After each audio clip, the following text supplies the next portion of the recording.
चलिए गाइस, सबसे पहले हम सवाल पढ़ लेते हैं।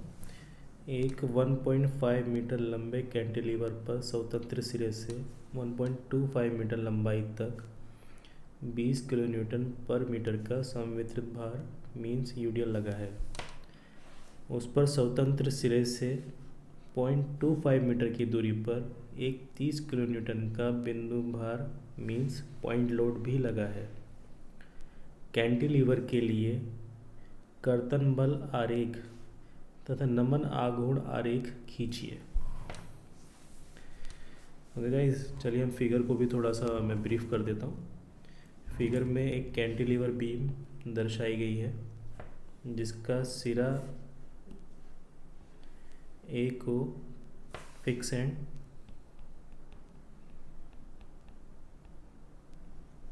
तथा सिरा बी को फ्री एंड दिखाया गया है। फ्री एंड से 1.25 मीटर की दूरी तक 20 किलो न्यूटन पर मीटर का यूडियल लगा है और फ्री एंड से ही 0.25 मीटर की दूरी पर 30 किलो न्यूटन का पॉइंट लोड लगा है। इस सवाल के लिए हमको शेयर फोर्स डायग्राम और बेंडिंग मोमेंट डायग्राम बनाना है। ओके गाइस, चलिए शुरू करते हैं। मान लेते हैं कि सिरा ए पर प्रतिक्रिया का मान आर ए है। तो स्टेप 1 हमारा हो जाता है आर ए का मान ज्ञात करना।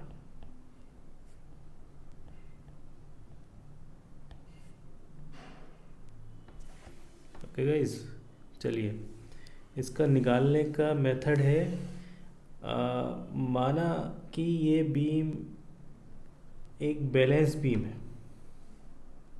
हम एज्यूम करते हैं कि ये एक बैलेंस्ड बीम है, मीन्स संतुलित बीम है।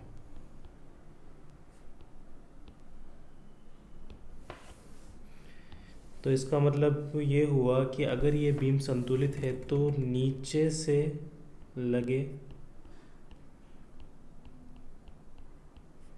फोर्सेस बराबर होंगे ऊपर से लगे फोर्सेस। ओके गाइस, तो नीचे से लगे फोर्सेस में हमारी प्रतिक्रिया आर है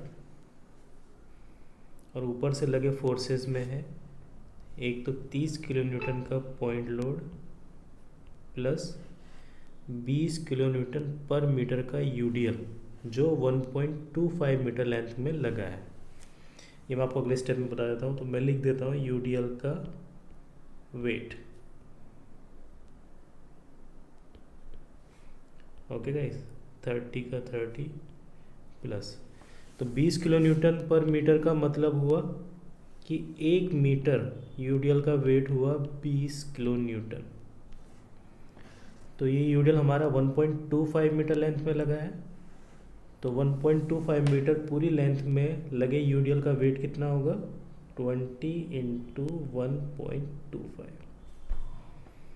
इसको हम सॉल्व कर लेते हैं। 30 का 30, ये हो जाता है 25।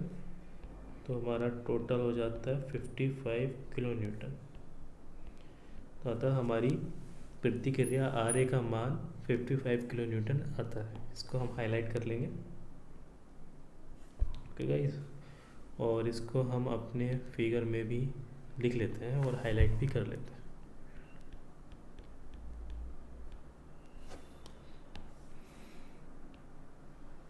ओके गाइस, चलिए इसके बाद हम शेरफोर्ड डायग्राम के लिए कैलकुलेट। ओके गाइस, शुरू करते हैं। आर ए का मान 55 किलो न्यूटन आ गया है। अगला स्टेप है हमारा शेयर फोर्स डायग्राम के लिए कैलकुलेशंस करना। शेयर फोर्स डायग्राम में ऊपर से आने वाले फोर्सेस को निगेटिव साइन से और नीचे से आने वाले फोर्सेस को पॉजिटिव साइन से दर्शाया जाता है। चलिए गाइस शुरू करते हैं। कैंटिलीवर केस में हमेशा राइट साइड से शुरू किया जाता है। Now shear force eight be on a right side. इसका मतलब हुआ बिंदु बी के राइट साइड में यदि कोई फोर्स है तो बिंदु बी के राइट साइड में कोई फोर्स नहीं है, तो इसलिए 0 kilo newton. Now shear force eight be on a left side. पुराना वाला ऐसे ही उतारेंगे। लेफ्ट साइड का मतलब हुआ बिंदु बी के ठीक ऊपर या नीचे। तो बिंदु बी के ठीक ऊपर और नीचे कोई फोर्स नहीं लगा है, तो इसलिए 0 किलो न्यूटन। तो ये भी 0 किलो न्यूटन हो जाता है। Now shear force at C on a right side. पुराना वाला हमेशा ऐसे ही उतारते हैं। At C on a right side का मतलब हुआ बिंदु सी के राइट साइड में बिंदु बी तक यदि कोई फोर्स लगा है तो बिंदु सी के राइट साइड में बिंदु बी तक यूडीएल लगा है 20 किलो न्यूटन पर मीटर का, जो 0.25 मीटर लेंथ में लिया जाएगा। तो ये ऊपर से लगा है तो इसलिए माइनस, और कितना लगा है 20 इंटू 0.25 मीटर लेंथ में लगा है, तो ये 0.25 लिया जाएगा। तो ये हो जाता है हमारा -5 kilo newton. Now shear force at C on a left side. पुराना वाला ऐसे ही उतारेंगे। ऑन ए लेफ्ट साइड का मतलब हुआ बिंदु सी के ठीक ऊपर या नीचे यदि कोई फोर्स लगा है तो जी हाँ, बिंदु सी के ठीक ऊपर 30 किलो न्यूटन का पॉइंट लोड लगा है। ऊपर लगा है तो इसलिए माइनस में लेंगे, तो ये हो जाता है -35 किलो न्यूटन।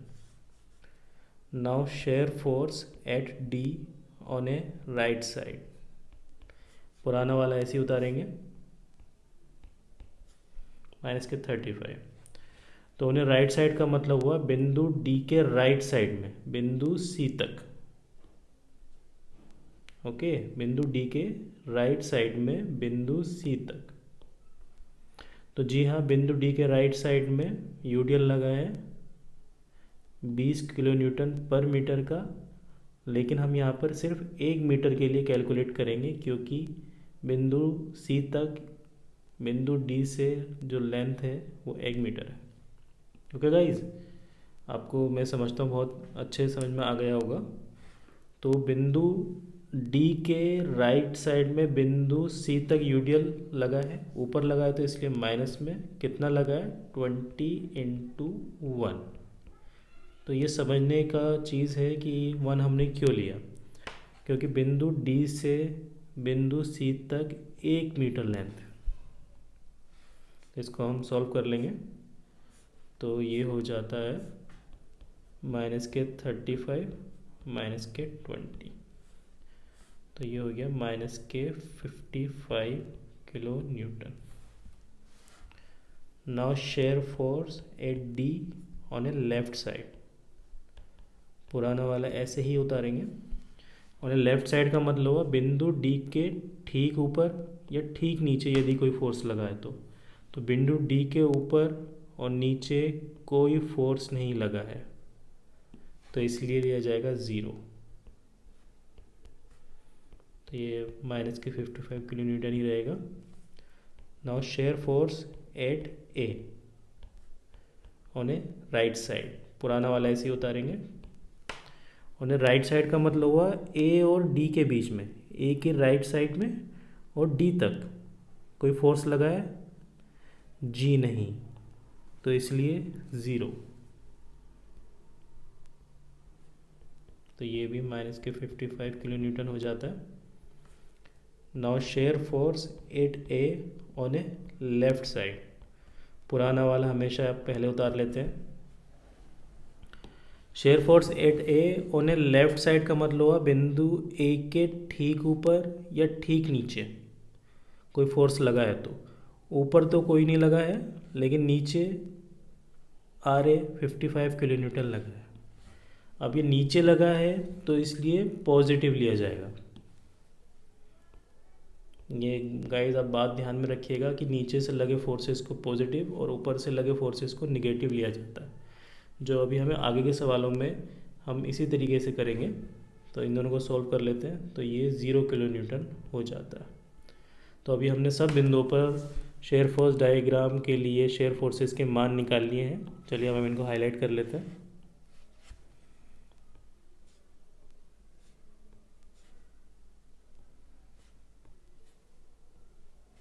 ओके गाइस,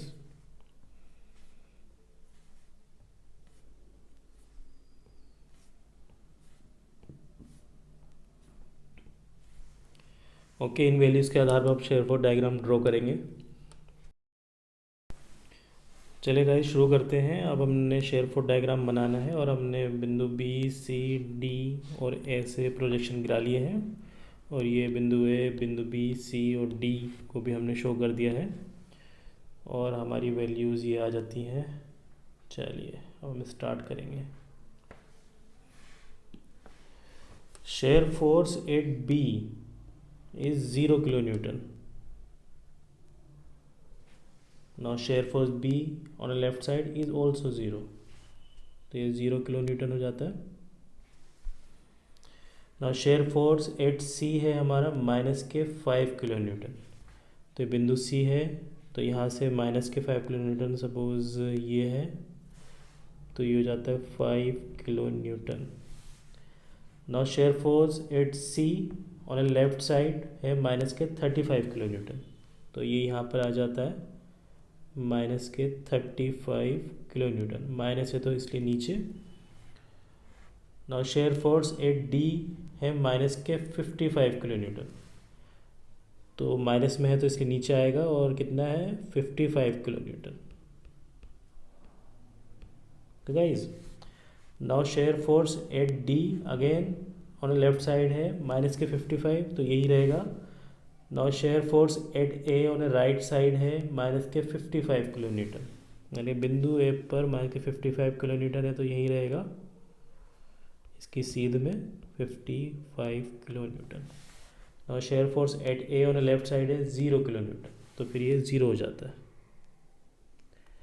हमने सारी फिगर में वैल्यूज़ लिख ली हैं, अब हम इनको मिला देते हैं। नाउ B to C, ये C यहाँ पर आ जाता है, फिर ये यहाँ आ जाता है। Okay guys,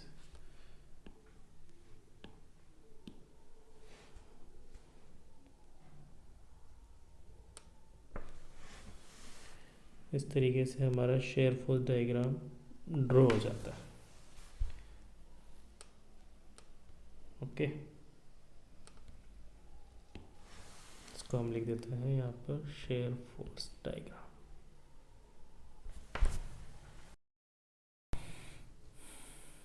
okay guys, shear force diagram बनाने के बाद हमारा तीसरा स्टेप होता है बेंडिंग मोमेंट डायग्राम के लिए कैलकुलेशंस।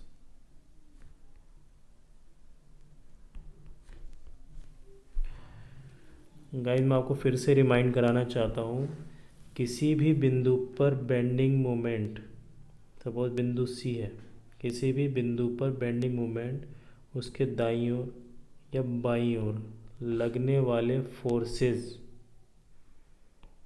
के उस बिंदु के सापेक्ष आघूर्ण के योगफल के बराबर होता है।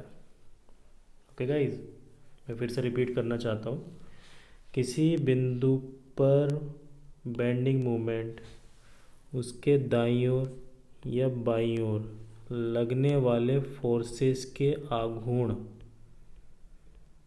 के योग के बराबर होता है।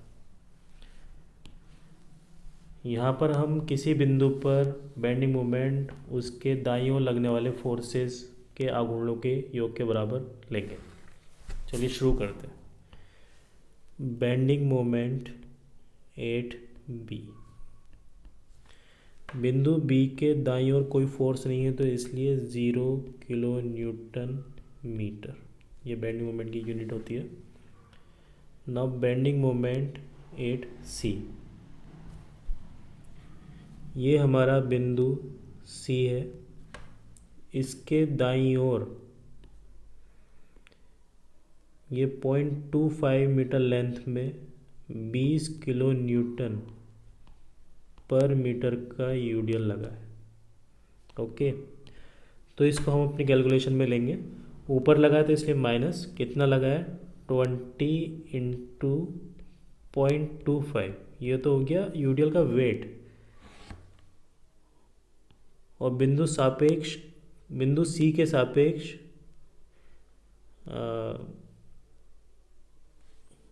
ये जो यूडियल वेट है ये इसके सेंटर में लगेगा। तो इसकी सेंटर से बिंदु सी की जो डिस्टेंस होगी वो कितनी होगी 0.25/2।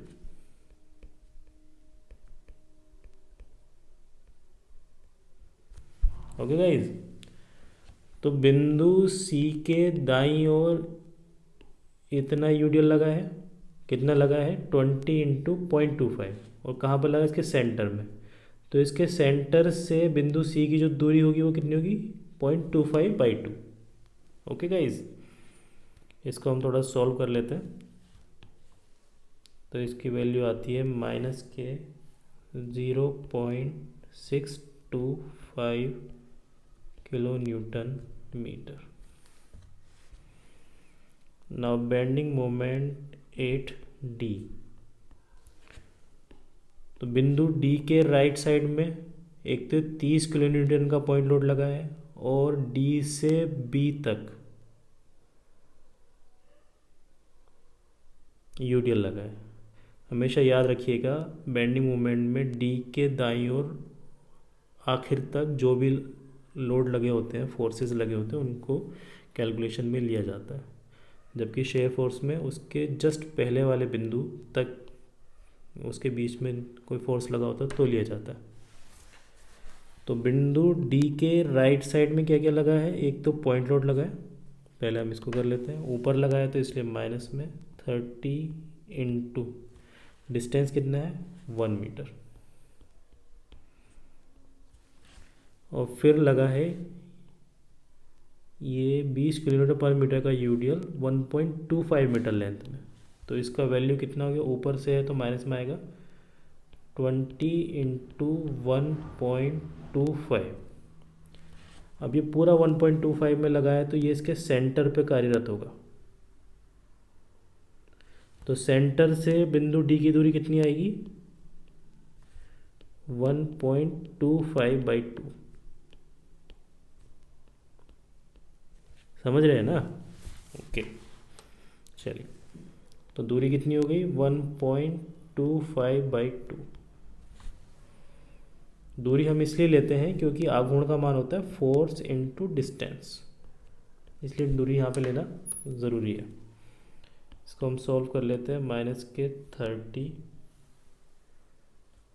और माइनस के ये आएगा 15.625 को हमने और सॉल्व किया तो ये आ जाता है माइनस के 45.625 kilo newton metre. Now bending moment 8A। ये चलिए थोड़ा सा इसको मैं साफ कर देता हूँ, बहुत ज़्यादा मिक्सिंग हो रहा है। नाउ बेंडिंग मोमेंट 8A का मतलब है इसके राइट साइड में जितने भी फोर्सेस होंगे उसके बिंदु ए के सापेक्ष आघूर्णों का योग। तो इसके राइट साइड में लगा है 30 किलो न्यूटन और इसकी बिंदु ए से डिस्टेंस कितनी हो गई 1.25। इसको लिख लेते हैं, पॉइंट नोट ऊपर लगा था इसलिए माइनस में 30 इंटू 1.25। अगला लगा है यूडीएल, ठीक है। तो इसकी वैल्यू कितनी हो गई 20 किलो न्यूटन पर मीटर का यूडीएल लगा है और लगा 1.25 मीटर लेंथ में। तो इसकी लोड की वैल्यू हो गई 2.125। ये तो हो गया यूडीएल वेट। चलिए ऊपर से तो माइनस में लिख लेते हैं 20 इंटू 1.25, ठीक है, इंटू अभी ये फोर्स आ गया। और डिस्टेंस होगी हमारी, ये इसके सेंटर में कार्यरत होगा। तो बिंदु ए से डिस्टेंस कितना हो गया, ये हो जाता है आपका 1.25/2 और ये है हमारा 0.25। तो टोटल कितना हो गया, यहाँ से लेकर यहाँ तक अब हम जोड़ देंगे। तो टोटल डिस्टेंस हो जाती है आपकी 0.25 ये प्लस 1.25/2। ये आपको कॉन्सेप्ट क्लियर होने चाहिए, आप कभी भी इस लाइफ में गलत नहीं करेंगे कि ऐसे इसके डिस्टेंस मैं दोबारा से फिर समझाना चाहूँगा आपको।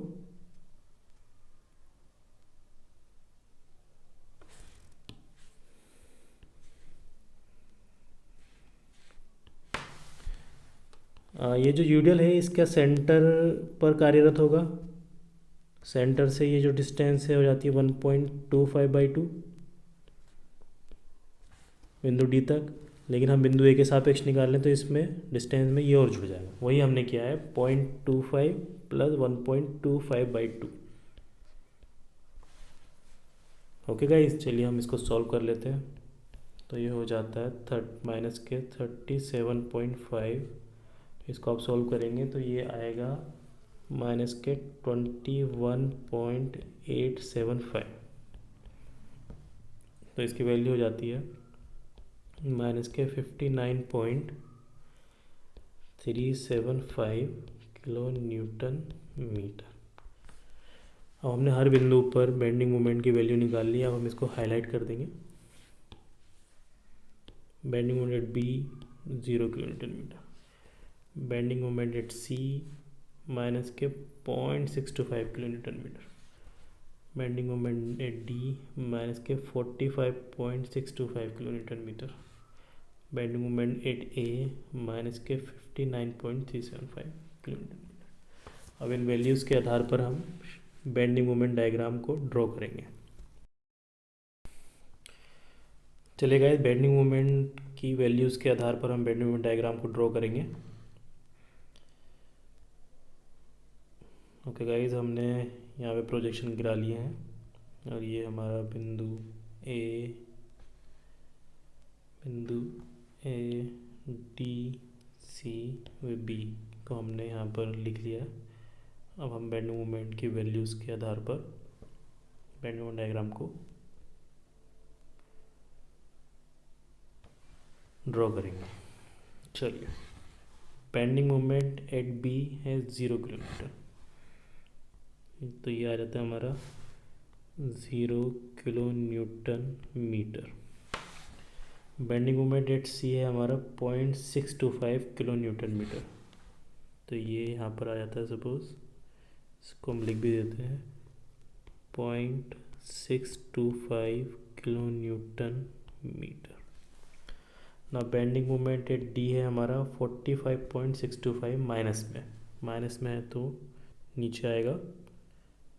तो ये आ जाता है माइनस के 45.625 किलो न्यूटन मीटर।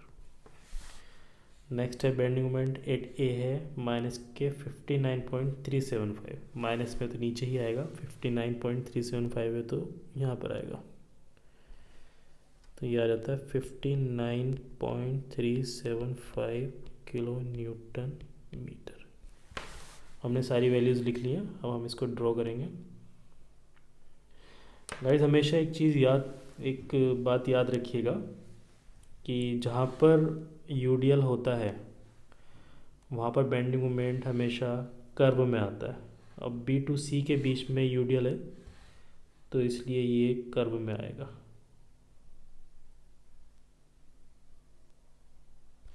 ठीक है, और सी टू डी के बीच में भी यूडियल है तो ये भी कर्व में आएगा। ओके, और डी टू ए के बीच में कोई यूडियल नहीं है तो इसलिए ये हमेशा सीधी लाइन में आएगा। गाइस चलिए अब हम इसको थोड़ा मिला देते हैं, तो ये हमारा बेंडिंग मोमेंट डायग्राम बन जाता है।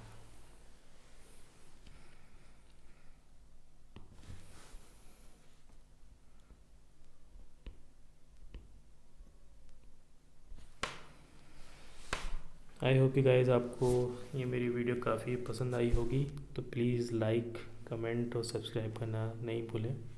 इससे हमको मोटिवेशन मिलता है और हम आगे की वीडियो बनाने के लिए काफ़ी एक्साइटेड रहते हैं। Okay guys, thank you.